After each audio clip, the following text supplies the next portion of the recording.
नमस्कार दोस्तों, स्वागत है आप सभी का आपके अपने चैनल अमन प्रैक्टिस जिसमें जैसा कि फ्रेंड्स हमारा एसएससी जीडी का प्रैक्टिस सेट चल रहा है। उसके अंतर्गत ये आपका नेक्स्ट वीडियो है। इसमें हम लोग देखेंगे आपका 16 जनवरी 2023 में फर्स्ट में पूछे गए 20 जीके के प्रश्नों को, साथ में उनसे जुड़े कुछ इंपॉर्टेंट एक्स्ट्रा फैक्ट्स को भी। इसके अलावा इसका जो PDF है आपको टेलीग्राम पर मिल जाएगा, लिंक डिस्क्रिप्शन में दिया गया है, तो आप लोग जाकर वहाँ से ज्वाइन जरूर हो जाइएगा। तो चलिए शुरू करते हैं पहले प्रश्न से। तो आज का जो हमारा पहला जो प्रश्न है वह है कि निम्नलिखित में से कौन सा नृत्य रूप सिक्किम से संबंधित है। तो सिक्किम से संबंधित नृत्य रूप आपसे पूछा गया है। तो इसका राइट आंसर आपका तासी शब्दों, इसका राइट आंसर हो जाएगा तासी शब्दों। जो लोक नृत्य है आपका सिक्किम से संबंधित है।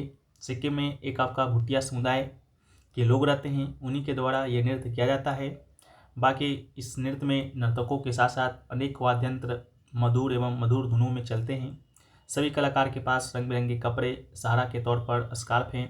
कई त्योहारों में यह अनिवार्य उत्सव के रूप में होता है। सिक्किम के युवा इस नृत्य के साथ परंपरा को जी रहे हैं। इसके अलावा अधिकांश चरण दोहराव वाले हैं, लेकिन आप उन्हें पसंद करेंगे, इसलिए कला रूप में विशेषज्ञता रखने वाले किसी सभा में भाग लेने का प्रयास करेंगे। तो ये आपका तासी शब्दों से संबंधित कुछ फैक्ट्स हैं, कुछ कहानियाँ हैं, जिससे आपको रिलेट करके आप उसको याद रख सकते हैं। कोलाटम की बात करते हैं तो कोला जो अट्टम है कहाँ का लोक नृत्य है, पहले भी हमने आपको बताया है। कमेंट सेक्शन में बता दीजिएगा। भांगड़ा कहाँ का है, इसके अलावा मुनारी कहाँ का है। ये तीनों आपके लिए होमवर्क है, आप लोग कमेंट सेक्शन में बताइएगा ताकि पता चल सकेगा कि कौन कौन लोग डेली बेसिस पर क्लास है जो कि करते हैं। नेक्स्ट क्वेश्चन है आपका कि 10 अप्रैल 2022 तक लोकसभा के कितने आम चुनाव हो चुके हैं। तो लोकसभा के आम चुनाव 10 अप्रैल 2022 तक का आपसे पूछा गया। तो इसका राइट आंसर आपका 17 हो जाएगा। 17 अभी वर्तमान में आपके 17वीं लोकसभा चुनाव है जो कि आपका चल रहा है। तो अप्रैल 2022 तक, या अभी बात करें दिसंबर 2023 तक की, तो इस समय तक भी आपका 17वीं लोकसभा ही चल रहा है। इसके अलावा 17वीं लोकसभा के जो आपके प्रधानमंत्री हैं वो आपके श्री नरेंद्र मोदी जी हैं, ये बात तो आप लोग को मालूम होगा। इसके अलावा 17वीं लोकसभा के जो आपके अध्यक्ष हैं वो आपके श्री ओम बिरला साहब जी हैं, तो इसको भी याद रखिएगा। ऐसे तो अब आपका चुनाव होने वाला है, तो फिर भी याद रखिएगा क्योंकि आपका एग्ज़ाम इसी चुनाव में होना है। इसके अलावा अनुच्छेद जो 324 है वो आपका चुनाव आयोग उसके द्वारा प्रयोग की जाने वाली सभी शक्तियों का प्रावधान करता है। नेक्स्ट क्वेश्चन है कि प्लास्टिड्स जिनमें डैश रंजक क्लोरोफिल होता है क्लोरोप्लास्ट कहलाते हैं। तो इसका राइट आंसर हो जाएगा ऑप्शन नंबर 4 यानी कि हरे। जो प्लास्टिड्स है उसमें आपका हरा रंजक क्लोरोफिल होता है और वो क्या कहलाते हैं, तो क्लोरोप्लास्ट कहलाते हैं। इसके अलावा प्लास्टिड्स पौधे की कोशिकाओं में मौजूद होते हैं जो कोशिकाओं द्वारा उपयोग किए जाने वाले महत्वपूर्ण रासायनिक यौगिकों को संश्लेषित और संग्रहित करते हैं। प्लास्टिड कई प्रकार के होते हैं, जैसे आपका क्लोरोप्लास्ट हो गया, इसके अलावा क्रोमोप्लास्ट हो गया, ल्यूकोप्लास्ट हो गया। इसके अलावा क्लोरोप्लास्ट एक प्रकार का प्लास्टिड है जो कि आपका हरे रंग प्रदान करता है। क्लोरोप्लास्ट प्रकाश संश्लेषण क्रिया में शामिल भी होता है, ये पत्तियों को हरा रंग भी देता है। नेक्स्ट क्वेश्चन है कि जलियांवाला बाग हत्याकांड 1919 हुआ था, ये आपका जलियांवाला बाग कहाँ पर स्थित है। तो जलियांवाला बाग हत्याकांड जैसा कि आप लोग को मालूम होगा 13 अप्रैल सन 1919 को पंजाब में हुआ था। पंजाब में भी कहाँ, तो पंजाब में अमृतसर में एक आपका जलियांवाला जो बाग है सार्वजनिक उद्यान है, पार्क का ये भारत के इतिहास में सबसे दुखद लेकिन ऐतिहासिक घटनाओं में होने के कारण ये एक प्रसिद्ध है। इसके अलावा आपको मालूम होगा कि सन 1919 में आपका एक रॉलेट एक्ट आया था। रॉलेट एक्ट के विरोध में ही दो राष्ट्रीय नेता सत्यपाल और आपका सैफुद्दीन किचलू ने यही जलियांवाला बाग में यही सैफुल्लू और सत्यपाल को आपका अंग्रेज़ों ने अरेस्ट कर लिया था इसी एक्ट के तहत। तो इसी के विरोध में बहुत सारे लोग जलियांवाला बाग में आपका विरोध जताने हुए गए हुए थे। उसी में आपका जो जनरल डायर था उसके आदेश पर वहाँ पर के जो सैनिक वगैरह होते हैं, पुलिस वगैरह होते हैं, उन्हें गोलीबारी करने का आदेश दिया जाता है और ये घटना घटित होता है। नेक्स्ट है कि निम्नलिखित में से किसे 2001 में संगीत नाटक एकेडमी पुरस्कार से सम्मानित किया गया है। तो 2001 में संगीत नाटक एकेडमी जो अवार्ड है आपके अल्लर मेलवल्ली को दिया गया है। तो इसका राइट आंसर अ लर मेल वल्ली राइट आंसर हो जाएगा। इसके अलावा जो अलर मेल वल्ली है उनका संबंध भरतनाट्यम शास्त्रीय नृत्य से है। भरतनाट्यम की बात करते हैं तो इसकी उत्पत्ति आपका तमिलनाडु में होता है। इसके अलावा भरतनाट्यम की सैद्धांतिक नींव प्रदर्शन कला के प्राचीन हिंदू ग्रंथ नाट्य शास्त्र में भी पाया जाता है। ये भी आपके एग्जाम का पार्ट बन चुका है। इसके अलावा अल्ला मंडरेली एक प्रमुख भारतीय शास्त्रीय नर्तकी हैं, कोरियोग्राफर हैं एवं भारतीय शास्त्रीय नृत्य भरतनाट्यम में पंडा नलुड शैली में अग्रणी प्रतिपादक हैं। तो आपको भरतनाट्यम तो याद रखना ही है, साथ में आपका शैली भी याद रखना है, पंडा नलुलर शैली। इसके अलावा 1984 में चेन्नई में द दीपशिखा डांस फाउंडेशन की स्थापना इन्होंने ही किया था। इसके अलावा 1991 में अल्लामवली वैजयंतीमाला के बाद भारत सरकार की ओर से पद्म श्री से सम्मानित होने वाली दूसरी सबसे कम आयु की नर्तकी हैं।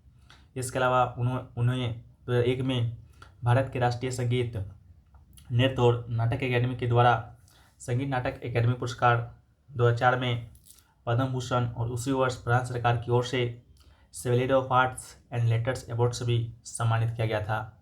नेक्स्ट आपका है कि परंपरागत आदानों का उपयोग आधुनिक तकनीकों की अनुपस्थिति कृषि उत्पादक की ओर ले जाती है की ओर ले जाती है तो निम्न स्तर की ओर ले जाती है। तो इसका राइट आंसर आपका ऑप्शन नंबर 3 निम्न स्तर हो जाएगा। नेक्स्ट आपका है कि विश्व शतरंज चैंपियन विश्वनाथ आनंद किस देश के हैं। तो विश्वनाथ जो आनंद है वो अपने देश भारत के हैं। तो इसका राइट आंसर आपका भारत हो जाएगा। इसके अलावा विश्वनाथ आनंद भारतीय शतरंज ग्रैंड मास्टर और पूर्व विश्व शतरंज चैंपियन हैं। 2000 से लेकर 2002 तक फिडे वर्ल्ड चैंपियन भी ये रहे थे। इनका जन्म 1969 में दक्षिण भारतीय राज्य तमिलनाडु के एक छोटे से शहर में हुआ था। नेक्स्ट आपका है भारत का कौन सा पड़ोसी देश राष्ट्रमंडल खेल का हिस्सा नहीं है। तो जो चीन है आपका वो राष्ट्रमंडल खेल का हिस्सा नहीं है। राष्ट्रमंडल खेल की बात करते हैं तो यह आपका अंतर्राष्ट्रीय बहु खेल प्रतियोगिता है जिसमें राष्ट्रमंडल देशों के एथलीट्स इसमें शामिल होते हैं। राष्ट्रमंडल खेल का जो पहली बार जो आयोजन है वो आपका सन 1930 में हुआ था। इसके बाद से यह आपका हर 4 साल में होता है। राष्ट्रमंडल खेलों को 1930 से लेकर 1950 तक ब्रिटिश साम्राज्य खेल, 1954 से 1966 तक ब्रिटिश साम्राज्य और राष्ट्रमंडल खेल और 1970 से 74 तक ब्रिटिश राष्ट्रमंडल खेल के रूप में जाना जाता था। इसके अलावा भारत ने 1934 के लंदन खेलों में अपनी भागीदारी शुरू की थी। इसके अलावा बात करें भारत के पड़ोसी देश में, भारत जो कि आपका एशिया में है, एशिया में भी कहाँ तो आपका भारत है जो कि दक्षिण एशिया में पड़ता है। ये भी प्रश्न आपके कल के प्रैक्टिस सेट में था। तो एशिया में कौन कौन से देश हैं जो कि आपका राष्ट्रमंडल खेल के सदस्य हैं तो या भाग लेते हैं। तो आपका बांग्लादेश हो गया, ब्रुनई हो गया, भारत तो है ही, मलेशिया भी है, पाकिस्तान भी है, सिंगापुर भी है आपका और आपका श्रीलंका भी है। याद रखिएगा अफ़गानिस्तान भी आपका राष्ट्रमंडल खेल का सदस्य नहीं है, चीन भी नहीं है। नेक्स्ट है कि निम्नलिखित में से कौन सा तैराकी के खेल में इस्तेमाल किया जाने वाला एक स्ट्रोक है। तो इसका राइट आंसर बटरफ्लाई हो जाएगा, ऑप्शन नंबर ए। बटरफ्लाई के अलावा क्रॉल हो गया, बेस्ट स्ट्रोक हो गया, इन सभी का संबंध आपका तैराकी से है। इस खेल में व्यक्ति के पूरे शरीर को पानी के माध्यम से ले जाया जाता है। पूल या खुले पानी में खेल होते हैं। Event butterfly, breast stroke, free style, व्यक्तिगत मेडल तैराकी से जुड़े हुए हैं। इन सभी को याद रखना है। नेक्स्ट है कि जब मैंडलिफ ने अपना काम शुरू किया तो कितने तत्व ज्ञात थे। तो इसका राइट आंसर आपका हो जाएगा 63, ऑप्शन नंबर 3। 63 तत्व आपके ज्ञात थे। मैंडलिफ का आवर्त नियम तत्वों के भौतिक और रासायनिक गुणों, उनके परमाणु द्रव्यमान का आवर्त कार्य है। मैंडलिफ ने परमाणु द्रव्यमान के बढ़ते क्रम में उस समय ज्ञात सभी तत्व को व्यवस्थित किया और यह व्यवस्था एक आवर्त सारणी बन गई। मैंडलिफ को आवर्त सारणी में कुल संख्या 7 थी और समूहों की कुल संख्या 9 थी। जिस समय मैंडलिफ ने अपना काम शुरू किया उस समय 63 तत्वों को जाना गया था। नेक्स्ट है कि निम्नलिखित में से कौन सा फसल उत्सव मुख्य रूप से पश्चिमी उड़ीसा के लोग द्वारा मनाया जाता है। तो इसका राइट आंसर आपका Nuakhai, option number 2 right answer हो जाएगा। नुआखाई की बात करते हैं, नुआखाई हो गया या इसी का अदर नाम है नवाखाई। यह मुख्य रूप से भारत में पश्चिमी उड़ीसा और दक्षिणी छत्तीसगढ़ के लोगों के द्वारा मनाया जाने वाला एक कृषि त्यौहार है। नुआखाई अद्वितीय सामाजिक त्योहारों में से एक है जिसका नाम नु शब्द से आया है जिसका अर्थ है नया और खई का अर्थ है भोजन। ठीक है। नू शब्द का अर्थ है नया, खई का अर्थ है भोजन। नुआखाई को 9 रंगों एक परिणाम के रूप में समझा जाता है। नेक्स्ट है कि डैश को कनिष्क के दरबार में रहते थे ने बुद्ध की जीवनी, बुद्ध चरित्र की रचना की है। तो हम लोगों ने पिछले क्लास में भी पढ़ा था अश्वघोष के बारे में कि अश्वघोष है जो कि आपका कनिष्क का दरबारी कवि था। इसके अलावा इन्होंने बुद्ध चरित्र जो कि बुद्ध के जीवन पर आधारित है इसकी रचना की थी। इसके अलावा अश्वघोष दार्शनिक हैं, कवि थे। कालिदास 5वीं शताब्दी से पहले भारत का सबसे महान कवि और संस्कृत नाटक का जनक इन्हें माना जाता है। अश्वघोष कनिष्क के दरबार को शोभित किया था। इसके अलावा अश्वघोष ने चौथी बौद्ध परिषद में महायान और बौद्ध सिद्धांतों पर विस्तार से बात की, जिससे उन्हें व्यवस्थित करने में मदद भी की थी। बुद्ध चरित्र बुद्ध के जीवन पर लिखा गया एक महाकाव्य है अश्वघोष के द्वारा ही। नेक्स्ट है आपका 1976 में 42वां संशोधन अधिनियम ने भारतीय संविधान में कौन सा नया भाग सम्मिलित किया? तो भाग 4A इसका आपका राइट आंसर हो जाएगा। 42वां संविधान संशोधन अधिनियम 1976 के विषय में आप लोग को मालूम होगा कि इसमें भाग 4A के तहत अनुच्छेद 51A भी जोड़ा गया था। भाग 4A भाग अलग है, अनुच्छेद अलग है, तो भाग 4A जोड़ा गया। इसके साथ ही साथ आपका 51A भी जोड़ा गया। इसमें क्या जोड़ा गया? तो इसमें आपका 10 मौलिक कर्तव्य जोड़ा गया था। फिर है कि जब 10 मौलिक कर्तव्य जोड़ा गया तो वर्तमान में हम 11 मौलिक कर्तव्य पढ़ते हैं, वो कहाँ से आया? तो एक मौलिक कर्तव्य बाद में जोड़ा गया था 2002 में। 2002 में कब जोड़ा गया? तो 86वां आपका संविधान संशोधन हुआ था, उसके माध्यम से जोड़ा गया था। इसके अलावा 42वां संविधान संशोधन क्षेत्र के माध्यम से संविधान के प्रस्तावना में 3 शब्द जोड़े गए। आपका समाजवादी, धर्मनिरपेक्ष एवं अखंडता शब्द को जोड़ा गया था। इसके अलावा जो 42वां संविधान संशोधन हुआ था उस समय जो आपके प्रधानमंत्री थे वो आपके इंदिरा गांधी जी थे। इंदिरा गांधी जी के अलावा किस समिति की सिफारिश पर ये संविधान संशोधन हुआ? तो आपका स्वर्ण सिंह समिति की सिफारिश पर हुआ, इसको भी याद रखना है। नेक्स्ट है कि किस राजनीतिक नेता ने नवंबर 2022 में उत्तर प्रदेश में गोला कोरकतनाथ निर्वाचन क्षेत्र से उपचुनाव जीता? तो अमन गिरी राइट आंसर था। कोई इंपॉर्टेंट क्वेश्चन तो है नहीं कि आपके नेक्स्ट एग्जाम में पूछा जाए, तो ज़्यादा हम लोग समय भी नहीं देंगे। नेक्स्ट आपका है वह ब्याज दर जिस पर रिजर्व बैंक LAF के तहत पात्र सरकारी प्रतिभूतियों को पार्श्विक के विरुद्ध बैंकों से तरलता अवशोषित करता है वो क्या कहलाता है? तो और कुछ नहीं, आपका रिवर्स रेपो रेट कहलाता है। तो इसका राइट आंसर आपका reverse repo rate right answer होगा। रिवर्स रेपो रेट वो ब्याज दर है जिस पर रिजर्व बैंक LAF के तहत पात्र सरकारी प्रतिभूतियों के समपार्श्विक के खिलाफ बैंकों से तरलता को अवशोषित करता है। रिवर्स रेपो रेट उस दर को संदर्भित करता है जिस दर पर केंद्रीय बैंक वाणिज्य बैंकों से धन उधार लेता है। अब आप कहिएगा ये केंद्रीय बैंक क्या है, वाणिज्य बैंक क्या है? तो आपको बता दें कि हर एक देश का एक केंद्रीय बैंक होता है। उस प्रकार हमारा देश भारत है तो हमारा भारत देश का भी एक केंद्रीय बैंक है जिसे आप लोग RBI के तौर पर जानते हैं, रिजर्व बैंक ऑफ इंडिया। इसके अलावा वाणिज्य बैंक क्या होता है? तो RBI के अलावा जितने भी भारत में बैंक हैं, चाहे प्राइवेट हो सरकारी हो, वो सभी बैंक आपका वाणिज्य हैं, जहाँ पर आपका पैसा जमा होता है, आपका अकाउंट खुलता है, वो सभी बैंक वाणिज्यिक बैंक है। जहाँ पर वाणिज्यिक बैंक का अकाउंट खुलता है वो आपका केंद्रीय बैंक है। तो बस इतना ही डिफरेंस है। इसके अलावा जब मुद्रास्फीति होती है तो सरकार RBI मुद्रापूर्ति को कम करने के लिए रिवर्स रेपो रेट को बढ़ा देता है और अपस्फीति के मामले में इसका विपरीत होता है। मुद्रास्फीति यानी कि महंगाई, यह केंद्रीय बैंक के मात्रात्मक उपकरणों में से एक है। यह बात हमेशा ध्यान में रखनी चाहिए कि रिवर्स रेपो रेट दर हमेशा रेपो रेट से नीचे तय किया जाता है। अब आप कहेंगे ये रेपो रेट क्या है? तो जैसा कि रिवर्स रेपो रेट में आप समझें कि केंद्रीय बैंक वाणिज्य बैंकों से धन उधार लेगा, उसी प्रकार रेपो रेट में वाणिज्यिक बैंक आपका केंद्रीय बैंक से धन उधार लेगा, उसी को हम लोग रेपो रेट कहते हैं और ज़्यादा कुछ नहीं है। नेक्स्ट आपका कि नवंबर 2022 में पश्चिम बंगाल के राज्यपाल के रूप में किसे नियुक्त किया गया? तो पश्चिम बंगाल के राज्यपाल के रूप में CV आनंद बोस को नियुक्त किया गया था। तो इसका राइट आंसर आपका CV आनंद बोस होगा।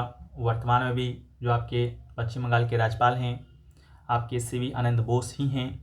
इसके अलावा CV आनंद बोस से पहले आपके जगदीप धनखड़ आपके राष्ट्रपति हुआ करते थे, लेकिन हुआ यह कि जगदीप धनखड़ आपका NDA की तरफ से उपराष्ट्रपति के उम्मीदवार थे और चुनाव भी जीत चुके थे। तो जगदीप धनखड़ को भारत का उपराष्ट्रपति बना दिया गया। उसके बाद आपका CV आनंद बोस को पश्चिम बंगाल का राज्यपाल बना दिया गया। उपराष्ट्रपति की बात करते हैं तो उपराष्ट्रपति के विषय में आप लोग को मालूम होगा, अनुच्छेद 63 के तहत आपका उपराष्ट्रपति पद का प्रावधान है। इसके अलावा उपराष्ट्रपति आपका राज्यसभा का सभापति भी होता है, जिसको भी याद रखिएगा। तो वर्तमान में जो उपराष्ट्रपति हैं जगदीप धनखड़ जी हैं, जो पहले पश्चिम बंगाल के राज्यपाल हुआ करते हैं। नेक्स्ट है कि निम्नलिखित में से कौन सा सौरमंडल का बाह्य ग्रह है, तो शनि इसका राइट आंसर हो जाएगा। सौरमंडल की बात करते हैं तो सौरमंडल में आपका 8 ग्रह है। 8 ग्रह में बुध हो गया, शुक्र हो गया, पृथ्वी हो गया, मंगल हो गया, बृहस्पति हो गया, शनि हो गया, अरुण हो गया और आपका वरुण हो गया, अरुण, ठीक है। इसके अलावा आंतरिक ग्रह भी हैं। आंतरिक ग्रह आपका बुध हो गया, शुक्र हो गया, पृथ्वी हो गया और मंगल हो गया। तो ये जो बुध, शुक्र, पृथ्वी और मंगल है ये आपका आंतरिक ग्रह है। बाह्य ग्रह की बात करते हैं तो आपका बृहस्पति हो गया, शनि हो गया, वरुण हो गया, ये सभी ग्रह आपके बाहरी ग्रह हैं, ठीक है। तो आपसे बाहरी ग्रह के बारे में पूछा गया था, बाह्य ग्रह के बारे में, तो बाह्य ग्रह याद रखिए शनि, वरुण, अरुण, बृहस्पति। इसके अलावा आंतरिक ग्रहों को स्थलीय या रॉक ग्रह भी कहा जाता है। बाहरी ग्रहों को जैवियन या गैसीय ग्रह भी कहा जाता है। नेक्स्ट आपका है कि विच industry does aluminium smelting belong, यानी कि जो एल्युमिनियम प्रगलन है किस उद्योग से संबंधित है। तो जो एल्युमिनियम जो प्रगलन है वो आपका मेटा रूरलजिशियल इंडस्ट्री, यानी कि इसमें हिंदी में बात करें तो धातु शोधन उद्योग से संबंधित है। इसको याद रखिएगा। भारत में एल्युमिनियम प्रगलन दूसरा सबसे महत्वपूर्ण धातु शोधन उद्योग है। यह हरा, जंग अवरोधी, ऊष्मा का चालक, लचीला तथा अन्य धातुओं के मिश्रण से अधिक कठोर बनाया जा सकता है। हवाई जहाज बनाने में, बर्तन तथा तार बनाने में इसका प्रयोग किया जाता है। अगला है वस्तु एवं सेवा कर अधिनियम डैश से शुरू हुआ, यानी कि the good and service tax, यानी कि GST आपका शुरू कब से हुआ था। तो GST की जब हम लोग बात करते हैं तो जो GST है आपका 1 जुलाई 2017 को भारत में लागू किया गया, यानी कि शुरू हुआ था उसी दिन। GST की जब हम लोग बात करते हैं तो GST के लिए संविधान में 101वां संविधान संशोधन किया गया था, जो कि 2016 में इस समय लागत और ऊर्जा बचाने के लिए पेश किया गया था। उस समय प्रधानमंत्री नरेंद्र मोदी ही हुआ करते हैं, लेकिन जो आपके वित्त मंत्री हैं वो आपके अरुण जेटली जी हुआ करते थे जब GST लागू हुआ था। नेक्स्ट आपका है कि डैश को आयात को प्रतिबंधित करता है, घरेलू उत्पादकों की विदेशी प्रतिस्पर्धा में सहायता करता। टैरिफ और कोटा ऑप्शन में दिया गया था और आपके कथन दिए गए थे, ए और बी दोनों, केवल ए, ना तो ए ना तो बी और केवल बी। तो इसका राइट आंसर आपका ए और बी यानी दोनों सही था। जिसका कहने का मतलब है कि टैरिफ और कोटा आयात को प्रतिबंधित करता है और घरेलू उत्पादों की विदेशी प्रतिस्पर्धा में भी सहायता करता है। इसके अलावा टैरिफ क्या है, तो टैरिफ अर्थात प्रशुल्क, शुल्क, आयात या निर्यात पर लगाया जाने वाला टैक्स है टैरिफ। और क्या, बस इतना ही है। बाकी वीडियो पसंद आया है तो वीडियो को लाइक करते हुए चलना है, चैनल पर नए होंगे चैनल को सब्सक्राइब करते हुए भी चलना है। मिलते हैं हम लोग नेक्स्ट वीडियो में, जब तक के लिए जय हिंद, जय भारत, वंदे मातरम।